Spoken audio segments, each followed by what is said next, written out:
Seen enough, Charles? Yes, I think so.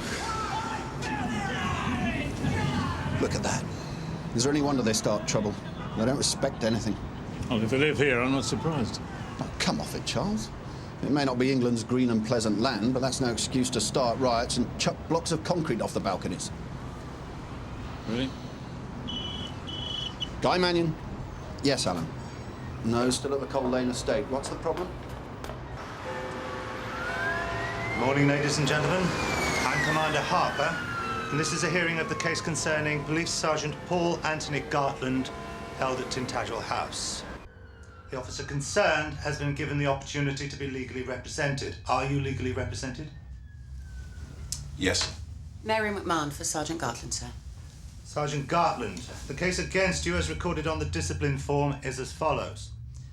That while on duty as a serving officer in the Metropolitan Police Service attached to Park Rise Station, you failed in the appropriate standards set out in the Code of Conduct, Code 6 lawful orders, namely, that at or about 1900 hours on July the 17th, 1999, on the Coal Lane estate, you refused to obey a lawful verbal order given to you by Chief Inspector Kane and refused to withdraw from a scene of public disorder. Do you admit or deny the failure in appropriate standards of conduct? Sir, my client denies the failure in appropriate standards of conduct.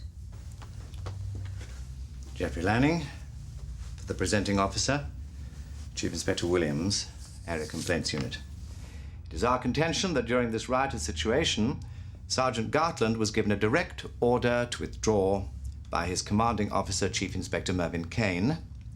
Sergeant Gartland refused to obey the order, with the result that a short time later his partner, PC Beckett, was seriously injured by a missile thrown from a balcony on the estate. I think you can call your first witness. We call Chief Inspector Mervyn Kane of Park Rise Station. Chief Inspector, could you give us a brief outline of the situation as you found it when you arrived on the estate, and then describe your actions? I arrived at the Coal Lane estate at approximately 1855 in response to a call for urgent assistance. I found between 6 and 8 officers confronted by a crowd of 50 people across the parking area at the end of Cold Man Road. Missiles were being thrown and we were forced to shelter behind the police cars, one of which was later set on fire. I made an assessment and decided that my officers were not equipped to deal with the situation and we should pull back along the service road. And I gave the order to do so. Could you show us this on the plan? Yes, of course.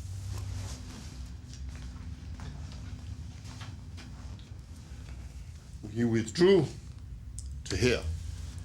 This had the advantage of being between two walls and so offered us some protection from the stones and bottles that the rioters were throwing. You use the word rioters. In your opinion, is this what it had become by this time? Definitely.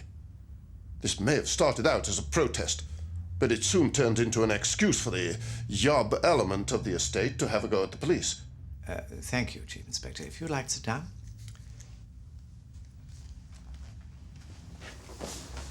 Perhaps you can tell us what happened next, specifically leading up to the time when you first saw Sergeant Gartland.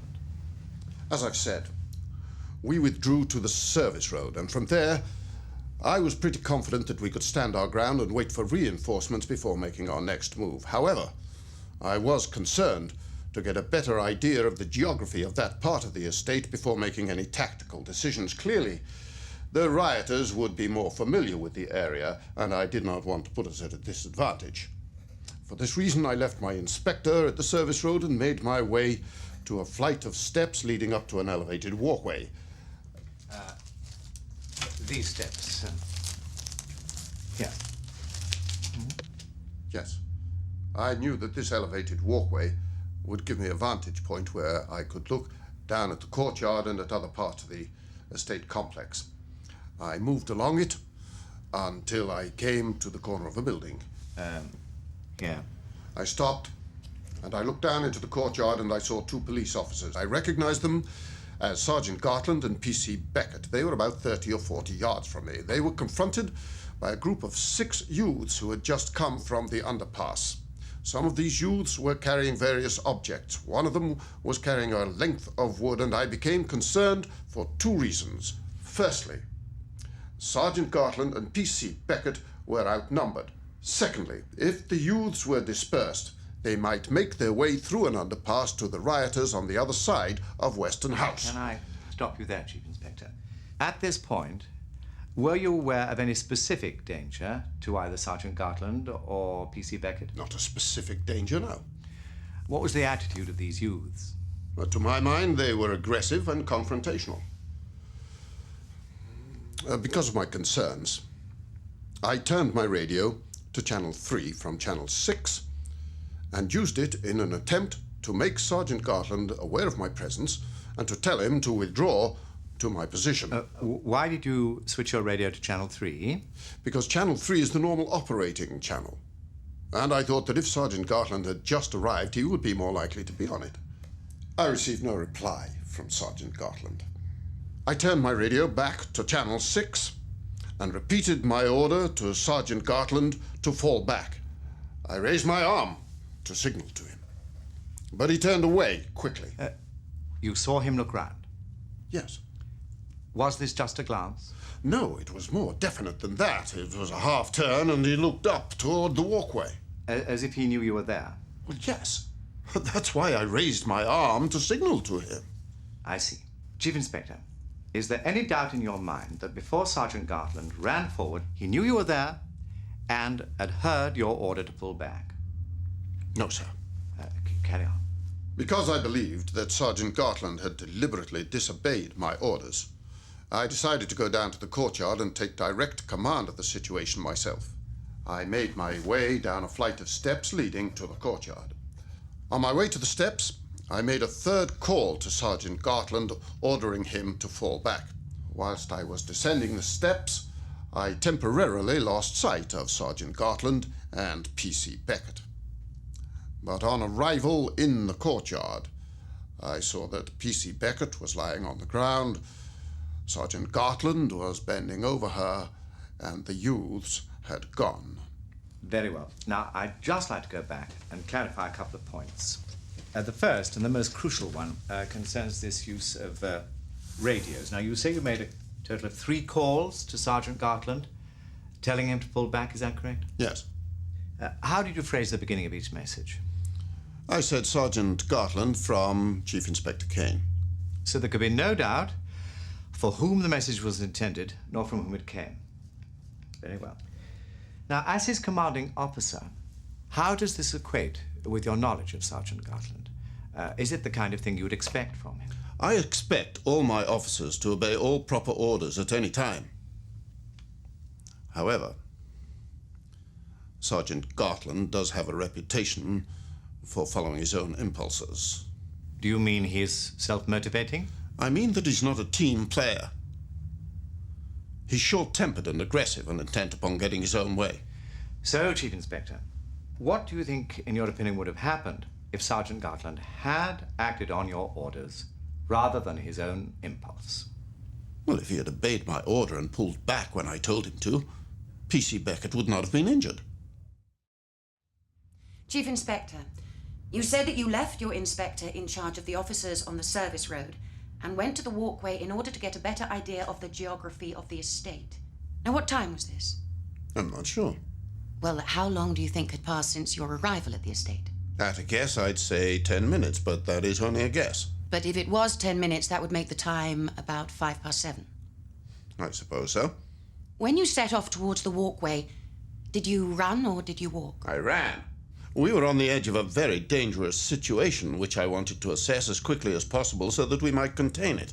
You felt that speed was of the essence? Yes. Now, let's skip forward to the point where you say you made your first call to Sergeant Gartland. Now, you were standing on the balcony. Sergeant Gartland and PC Beckett were in front of you and below. I believe you said 30 or 40 yards away. Yes? Were they looking towards you or away from you? Away. Towards the youths in front of them.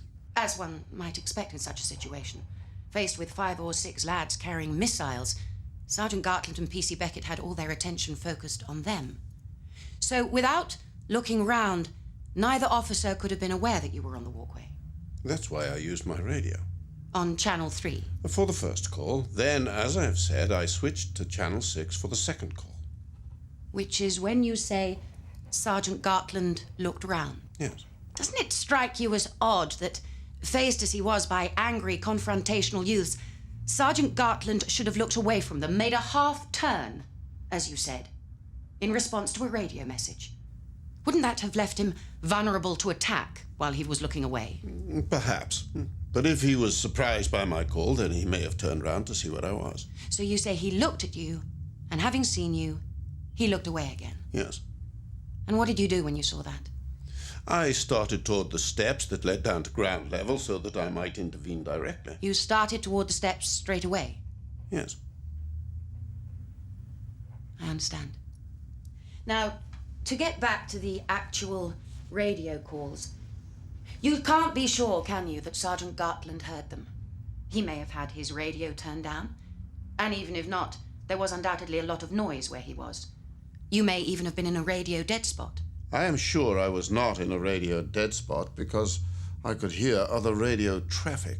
Even so, I put it to you again, Chief Inspector, you cannot be certain Sergeant Gartland heard your orders, can you? Because of his reaction and the way that he turned to look at me, I am sure Sergeant Gartland heard my order and deliberately disobeyed it because he was intent on making an arrest. Thank you, Chief Inspector. That will be all.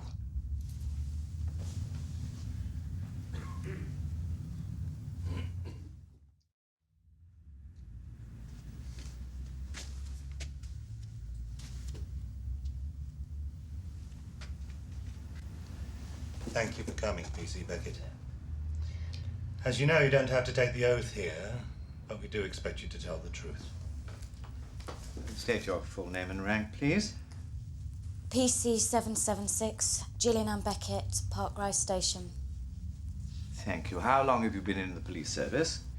2 years. I joined in April 1998. And you were assigned to Park Rise Station for your probationary period after your training at Hendon. Yes, sir. Who were your supervising officers there? PC Shackich and Sergeant Gartland. Thank you. Now, since you became aware of the investigation into the behavior of Sergeant Gartland on July the 17th last year, have you had any conversations with him? No, sir.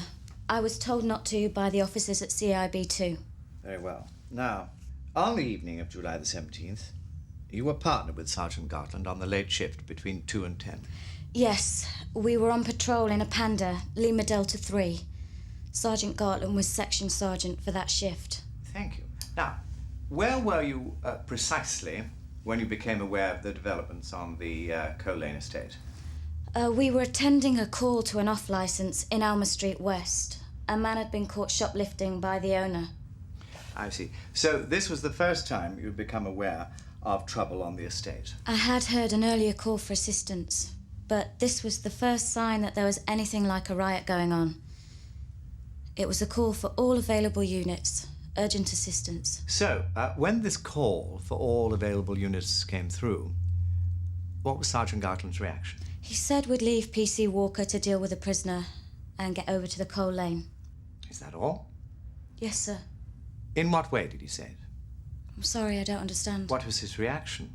For instance, was he reluctant to leave the off-licence or eager to get to the estate? I don't think he had a reaction. Yes, but do you think I'm right in saying that Sergeant Gartland has a reputation for being eager to tackle any situation that confronts him? I think he's a keen officer, yes. So, when this call for urgent assistance came through, what did he say? I don't know. I think it was something like, let's go. Could he have said, I'll have some of that? No, he just said, let's go, or something like that. Are you sure? I think you'll agree there's quite a difference between let's go and I'll have some of that. let's go implies someone who's keen to help his colleagues, whereas I'll have some of that. Could be interpreted as somebody who's has a desire to be part of the confrontation, to get stuck in, if you will. Sir, PC Beckett has already said that Sergeant Gartland didn't use that phrase. Therefore, any interpretation on the part of my learned friend can only be his own speculation. I withdraw the question, sir. So, having driven at speed from the off-license to the estate, you and Sergeant Gartland left the car here and proceeded on foot. Yes. What channel was your radio switched to? Channel 6. We'd been told by CAD that that was the channel being used for communications by officers on scene. You say we. Did Sergeant Gartland switch his radio to channel 6? Yes. We both switched from Channel 3 to Channel 6 in the car. Very well. So, perhaps you can tell us what happened when you got out of the car. We left the car and we moved into the courtyard, heading for the underpass on the far side. As we approached the underpass, we saw a group of 5 youths running out of it in front of us. Some of them were shouting, and several of them were carrying bricks and bottles. Sergeant Gartland called on them to stop, and I drew my baton. Some of the youths did stop, but they made threatening gestures towards us. At that point, Sergeant Gartland said that he recognised one of the youths as Andrew Matthews, who had an outstanding warrant against him. Sergeant Gartland called on them to drop what they were carrying. Matthews just swore at us. He then repeated his call for them to drop what they were holding. Matthews said something like, "Make me," and he took a step forward. When he did this, Sergeant Gartland and I both moved forward. Sergeant Gartland caught hold of Matthews' arm, grabbing him into an arm lock. Most of the other youths started to run away. I don't remember any more from that point on, until 2 days later when I woke up in hospital and I was told that I'd been hit by a concrete block dropped from one of the balconies of the flats above us. Thank you. May I ask you, have your injuries affected your memory? No, sir. Only what happened immediately before I was hit. I don't remember that. And how are you physically? I have some paralysis down my left side, my arm and my leg. But I'm continuing to have physiotherapy, and the doctors say so far the results are promising. In what you said just now, and in fact in your statement, you make no mention of either using your radio or hearing anything from it. Did you in fact make or receive any calls at this time? No, sir. Did you hear any calls made directly to Sergeant Gartland? No, sir. So, at no point after you arrived on the estate did you hear Chief Inspector Kane order Sergeant Gartland to pull back? No, sir. Are you sure? Yes.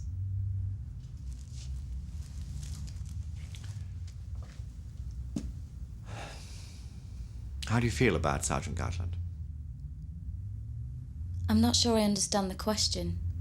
Well, do you like him? Respect him, perhaps? I like him, yes. As I said, he was my supervising officer during my probationary period, and he was always helpful and understanding. He'd buy you a drink after a tough shift and help you out when you were stuck, that sort of thing. That sort of thing, yes. So, bearing that in mind, I dare say you feel a certain loyalty to him and must be hoping that this hearing will find in his favour. I suppose so, yes. And I suppose so. Surely you've thought about it.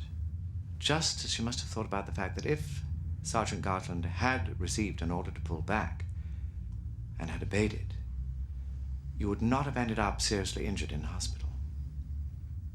We all know the risks of doing this job. And the only person I blame for my injuries is the person who threw the concrete block off the balcony. That wasn't Sergeant Gartland's fault. That's very high-minded of you. It's the truth. Perhaps. But isn't it also true that the ethos in the police force is that one stands by one's colleagues come what may? Especially when you're starting out and will have to work with them in the future. Perhaps. I don't know. Anyway, that isn't the case here. Oh? Why not? Because I heard this morning that I have to leave the job. I'm being invalided out because of my injuries.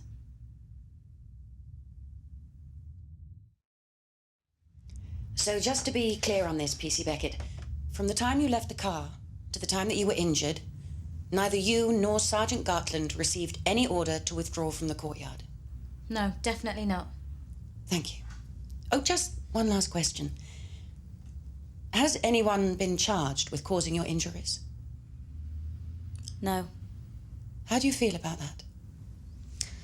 Obviously, I'd like them to catch whoever did it, but I also think that if they had, then Sergeant Gartland wouldn't be here. Well, what makes you say that? Well, when a police officer is seriously injured, I think there's a lot of pressure to find someone responsible. And because no one's been charged with throwing the concrete block off the balcony, I think Sergeant Gartland is the next best thing. A scapegoat. Liam, if you can't deal with a simple... No. Just put it on my desk now. I'll sort it, okay? Right. More problems? No, not as such. Just like them to know my hand's on the wheel. Well, perhaps you should delegate more. Let the station run itself. That might suit you, Charles, but I prefer to let them know who's in command. So, what do you think so far? For my money, PC Beckett was less convincing. Really? Of course. Well, the girl clearly admires Gartland. Maybe she even has a crush on him. Who knows? Whatever the case, she was clearly editing her story so as not to say anything against him. Of course, if you want to take things at face value, that's up to you. But I wouldn't push it to a vote on the final decision. You'll only look out of step. We'll be ready to start again in 5 minutes. Right, sir. I was just saying to Charles that PC Beckett seemed to be trying to get Gartland off the hook. Don't think he agrees, though. Charles? I don't think it's as cut and dried as Guy seems to think. Well, as far as I'm concerned, everything we've heard so far just goes to show that Kane gave the order to pull back and Gartland deliberately ignored it. We've all had experience of officers like Gartland. Get stuck in first, rely on your mates to bail you out later. Well, I'd like to hear more of the evidence before I make a decision. Well, that's your privilege, I suppose. Sergeant Parry, you were in charge of the CAD room on July the 17th last year, during the riots on the Coal Lane estate? Yes, sir. Exhibit KW3, sir.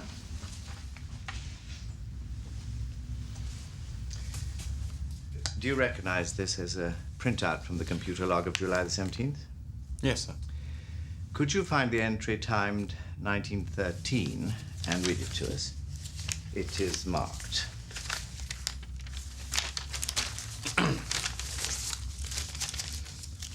'71/CI Kane withdraw.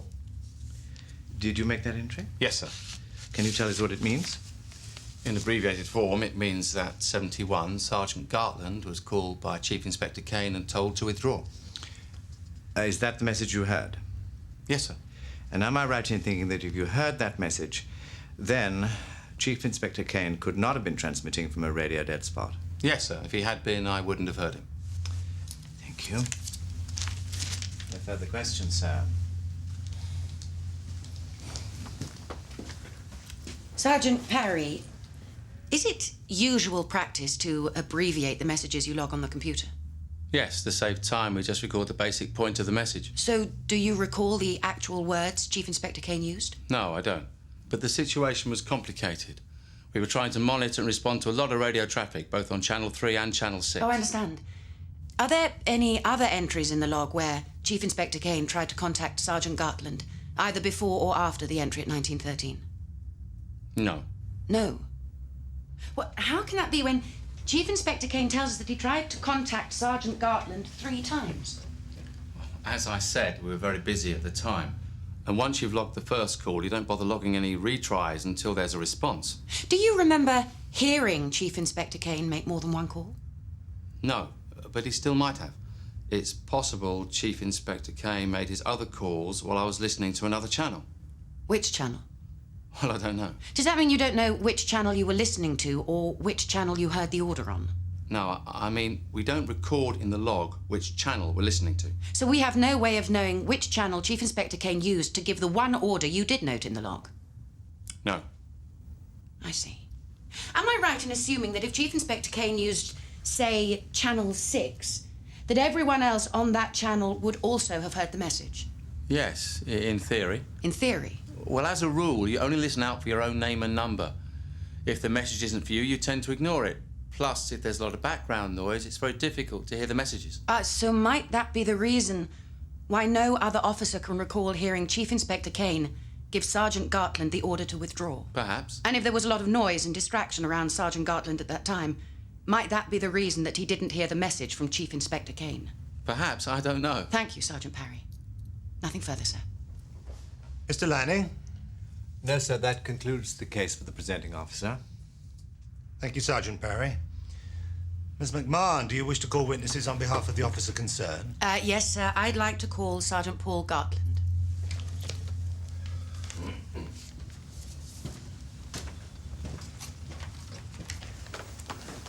Could you state your full name and warrant number for the record, please? Sergeant 7-1 Paul Anthony Gartland. And how long have you been a serving officer? 13 years. And how long have you been at Park Rise Station? 5 years. And before that, I was in the TSG for 3 years. Thank you. Then I'd like you to tell us when you first became aware that there was trouble developing at the Coal Lane estate. I understand. Could you tell us what happened as you began to make your way across the courtyard? As we headed towards the underpass, a group of youths ran out of it. They were acting in a rowdy manner, and when they saw myself and PC Beckett, they came to a halt, lined up in front of us about 15 feet away. I saw that they were carrying several objects which could be used as missiles or weapons. I also recognized one of them as Andrew David Matthews, who I knew had an outstanding warrant against him for theft. He was holding a half brick in his hand. And what was your reaction? I told him to drop the brick and that I wanted to have a word with him. And can you remember your exact words? I think I said something like, "Drop it, Andy, I want to talk to you." And what was his response? He made a gesture and swore at me. And what was your reaction? I told him again to drop the brick. And I think he said something like, "Come and make me." And then he took 1 or 2 steps forward and threw the brick in my direction. And what did you do? I ran forward and took hold of his arm. It was my intention to arrest him. And where was PC Beckett at this time? Slightly behind and to the right of me, I think. But as I was dealing with Matthews, who was struggling to get away, I can't be sure. I think that as the youth scattered, PC Beckett moved forward in an attempt to arrest one of them. All I know for certain is that as I managed to get Matthews under control, I heard a noise and turned and saw PC Beckett lying on the ground unconscious. Did you know what had happened to her? Not at that point, no. And what did you do? I released Matthews and went to help PC Beckett. That seemed more important. I saw that she had sustained a head injury and was bleeding from the top and side of her head. Then I knelt beside her and checked that she was breathing and that she still had a pulse. Sergeant Gartland, I want you to think very carefully about the next question.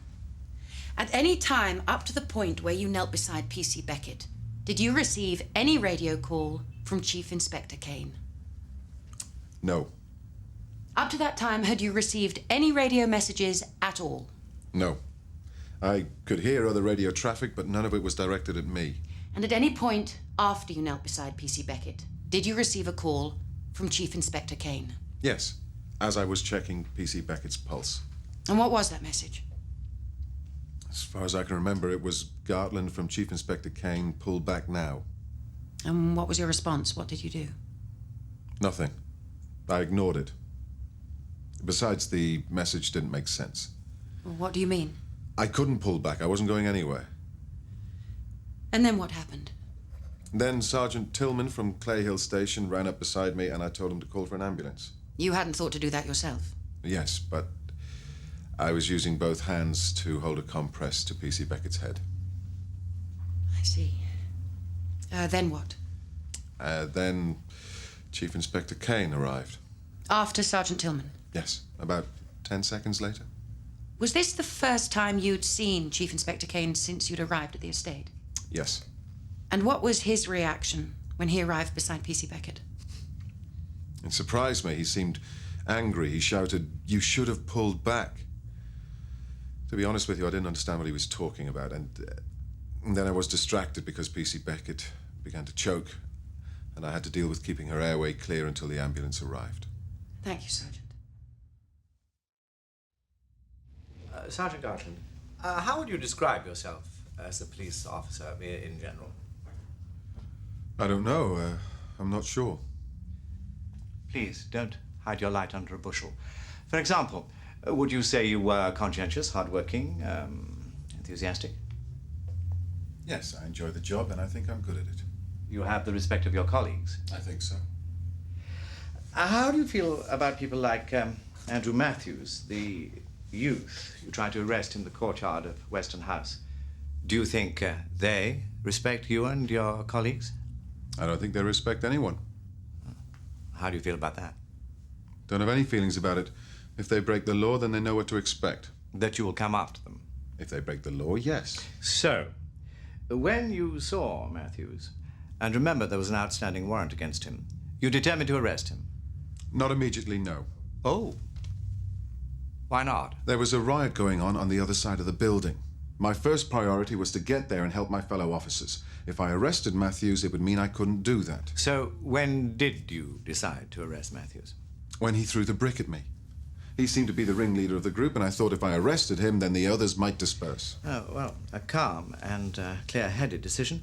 But then you've gone to great lengths to give the impression that you responded to all the events on the Coal Lane estate as a calm, clear-headed officer, haven't you, Sergeant Garfield? I've described what happened. Perhaps. But I must say, I find it remarkable. Here you are, faced with 5 or 6 chanting youths, all holding missiles of various kinds, and behaving in a taunting and threatening way to you and PC Beckett, and yet you still retain your composure. Yes. And then you tell Matthews to drop the brick he's holding, and he says, "Make me." That's a direct challenge to your authority, isn't it, Sergeant Garfield? He was just mouthing off. Trying to provoke you. I suppose so. And he succeeded, didn't he? No. Oh, I think he did. Not that he had to work very hard, because from the moment you arrived on the estate, you were determined to get stuck in. And as soon as you saw him, you were intent on arresting him and as many of his friends as you could. No. When they were swearing at you and threatening you and showing disrespect. My first priority was to support my colleagues. But they were nowhere to be seen. They were on the other side of the building. I was trying to make my way to them when Matthews and his mates got in the way. Exactly. They got in your way. They were looking for trouble, and you were only too happy to oblige because that's the kind of officer you are. No. I put it to you, Sergeant Garfield, that you were so keen to arrest Matthews that even a direct order from Chief Inspector Kane wouldn't stop you. That's not true. There was no order. Not until PC Beckett had been injured. No further questions, sir? Ms. McMahon, do you wish to call any further witnesses? Yes, sir. I'd like to call Sergeant Tillman from Clay Hill Station. But at this point, I'd also like to ask that Chief Inspector Kane be recalled after Sergeant Tillman's evidence. Ms. McMahon, if you had other questions for Mr. Kane, couldn't they have been put before? Sir, I realise that a recall may be inconvenient, which is why I'm raising it now to give Chief Inspector Kane time to return. However, I do believe that when we've heard from Sergeant Tillman, points may arise which only Chief Inspector Kane can clarify. Mr. Lanning? We have no objection in principle, sir, though it does seem a little time-consuming. Sergeant Tillman, as an officer at Clay Hill Station, how did you come to be at the Coal Lane Estate on the evening of July the 17th last year? I was responding to a request from my CAD room at Clay Hill to provide urgent assistance to the Park Rise officers already there. And in your statement you say that when you arrived at the estate, you did so along Walkin Avenue and that you parked your Panda car next to one already there. Yes, I later found out it was Sergeant Gartland's car. What did you do as you left your car? I radioed my CAD room to say that I was out of vehicle. Do you know what time that was? Not precisely, no. Sir, I'd like to enter Exhibit KW4 into evidence, part of the CAD log from Clay Hill Station for July 17th. Very well. Now, according to this log, your CAD room received the message that you were out of vehicle at 19:14. Does that sound right to you? Yes. And having made this call, what did you do? I went forward into the courtyard. My view was obscured by the pillars supporting the walkway, but as I passed them, I saw another officer, who I later discovered was Sergeant Gartland, kneeling down beside someone on the ground. When I saw this, I started to run towards them. You ran from here to here? Yes. As far as you could judge, how long had passed between leaving your car and arriving beside Sergeant Gartland? I'd say no more than a minute. Sir, Stop there a moment, Miss McMahon. Guy? if, as he's just said, Sergeant Tillman didn't arrive until after PC Beckett was injured, he couldn't have seen anything leading up to that event. Which which is what we're concerned with.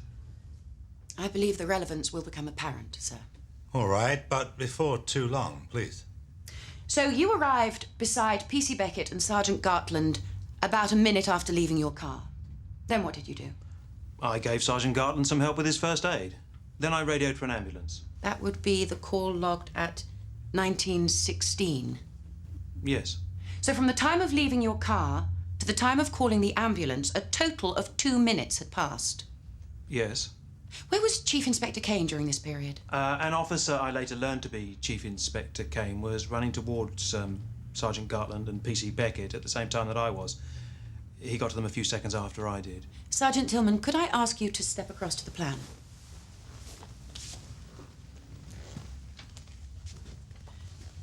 Could you mark your path from the car to Sergeant Gartland, please?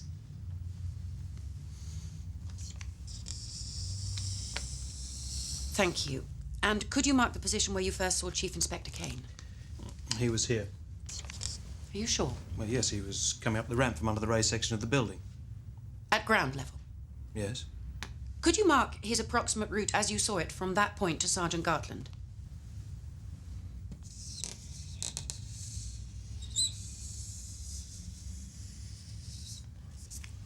I think that's about right. As I said, Chief Inspector Kane arrived just behind me, so I didn't see his exact route. Thank you, Sergeant Tillman. You can sit down again. When Chief Inspector Kane did arrive, did you form any opinion about his manner? He seemed angry. He shouted at Sergeant Gartland something to the effect that he should have pulled back sooner. Thank you, Sergeant Tillman. No further questions, sir. Mr. Lanning? No questions, sir. Thank you, Sergeant. You can step down. This time, I would like to recall Chief Inspector Kane.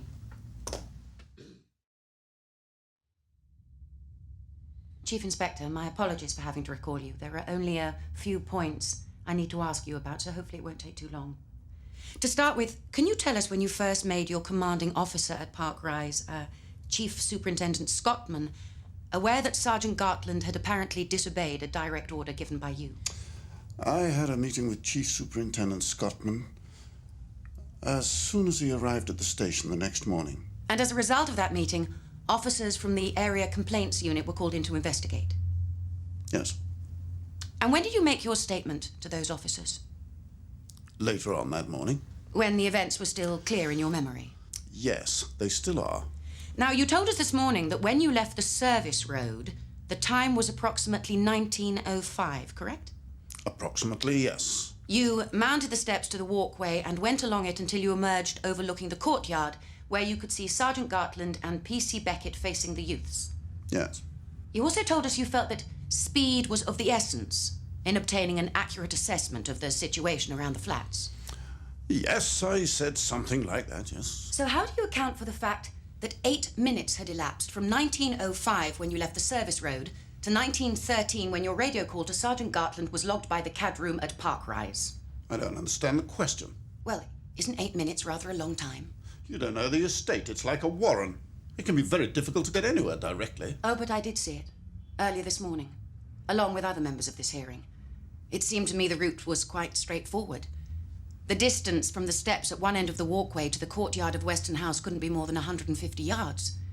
Even at a leisurely stroll, it couldn't have taken more than a minute or so to cover that distance. Well, it's possible I didn't go along the walkway quite as quickly as I said. The situation was confusing. I was making an assessment. I may have stopped once or twice to monitor the radio and look in other directions. I see. If so, why didn't you mention this before? Because I didn't see it as relevant. I still don't see it as relevant. Chief Inspector, surely I don't have to remind you it is for the hearing board to decide whether a piece of evidence is relevant or not. Not you. No. So now you tell us that you may have stopped once or twice, despite the fact that speed was of the essence, in order to look around and assess the situation. Perhaps you could show us on the plan of the estate where that might have been.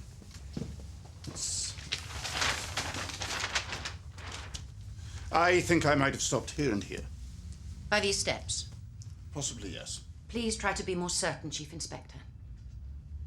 I stopped here. For 8 minutes? No, much less. Oh, much less. So we still have several minutes in hand before you make your radio call. I don't know. I don't see what difference it makes how long it takes me to get from A to B. The point is that when I gave Sergeant Gartland a direct order to pull back, he ignored it. Really? Perhaps we ought to look at that next. Won't you sit down again? We know you transmitted your call to withdraw at 1913 because it's in the catalogues, correct? Yes. But Sergeant Gartland maintains that by the time he heard this order, PC Beckett was already injured. Now, obviously, if that's true, it puts a very different complexion on things. Would you agree? If it was true, yes. But it isn't true. Sergeant Gartland and PC Beckett were in the courtyard facing the youths when I gave the order to pull back. Earlier, you said, because I believed that Sergeant Gartland had deliberately disobeyed my order to pull back, I decided to go down to the courtyard and take direct command of the situation. I made my way to a flight of steps leading down to the courtyard.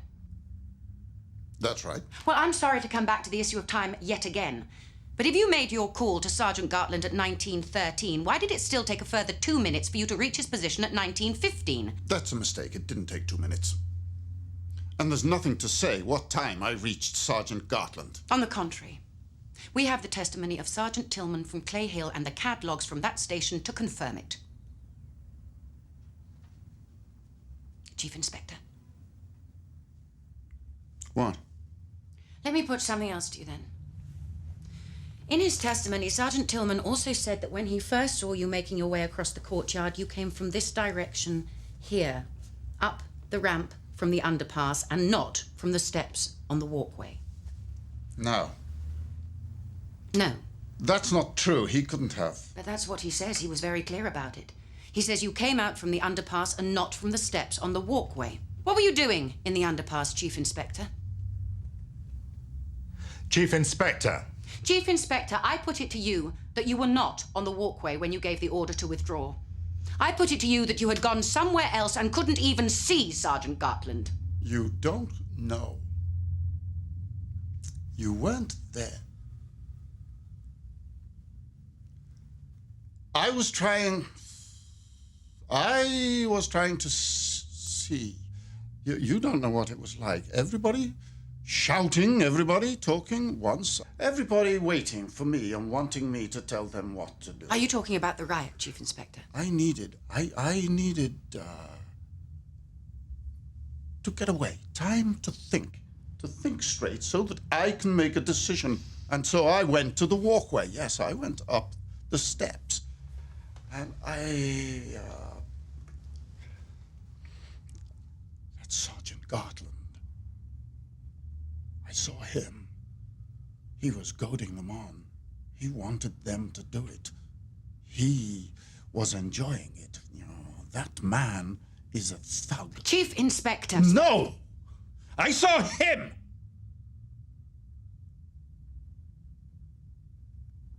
And then they started throwing bottles at me, you see. Rocks, bottles. I wanted to think things out, you see.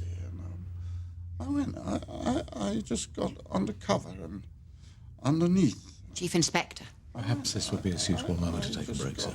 Chief Inspector Kane, were you on the walkway when you gave Sergeant Gartland the order to withdraw, or were you somewhere else entirely? Miss McMahon, in view of... I think we should take a break. 15 minutes? Yes, sir. Mr. Lanning, is that all right with you? Yes, I think that would be appropriate. All right, then. We're in recess. Do you think he'll be able to carry on, sir? I think whether he's able and whether he should are two separate things. Well, in my mind, there's no question. The man's obviously on the edge of some kind of breakdown. We can't possibly ask him to take the stand again. I agree. And the case? Well, on the balance of probabilities, I'd have to say that Kane's evidence is unreliable. The issue of the times, where exactly he was when he made the radio call to Gartland. To me, there's sufficient doubt about the order of events to find Gartland not guilty. Actually, Charles, it's not proven. And you're forgetting that in reality the defence still haven't shown conclusively that Kane's version wasn't accurate, despite his breakdown. You voting to continue, Guy? Voting? Well, no, sir. That's not quite what I meant. Good, because I agree with Charles. We've heard more than enough to know the presenting officer can't prove this case. Whatever happened to Kane during that riot, whether he panicked or broke under the strain, we have to assume his statement is unreliable. And since it's essentially his word against Gartland's, the case collapses.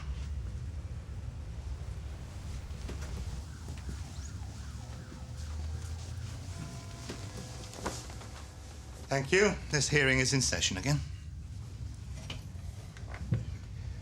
Sir, in the light of Chief Inspector Kane's last testimony, the presenting officer has decided that on balance of probability, he will not be able to substantiate the case against Sergeant Gartland. As a result of that decision, the charge of failure in appropriate standards of conduct against Sergeant Gartland is withdrawn. Thank you, Mr. Lanning. Sergeant Gartland? Sir? The charge against you has been withdrawn, and there is no case to answer. You may return to duty, and in the circumstances, I feel it's appropriate for the board to offer its apologies for the fact that you were brought to this hearing and any inconvenience you may have incurred. Thank you, sir. However, I would add the caveat that to some degree your actions and attitudes may have been partly responsible for that. I hope you'll bear that in mind in future. This hearing is closed.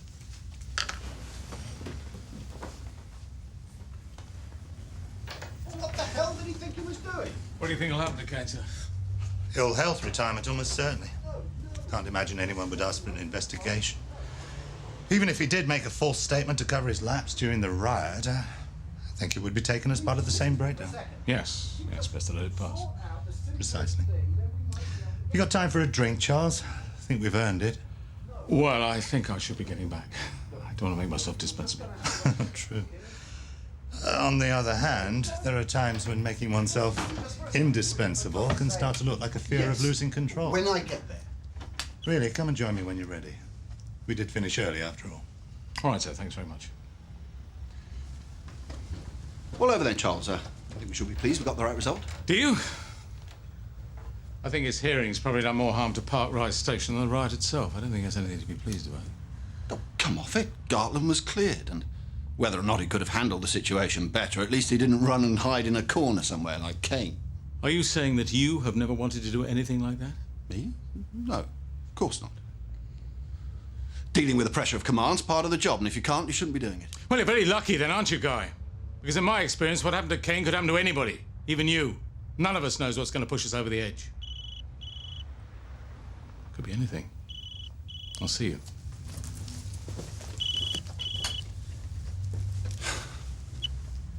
Mannion, yes. Yes, when I get there.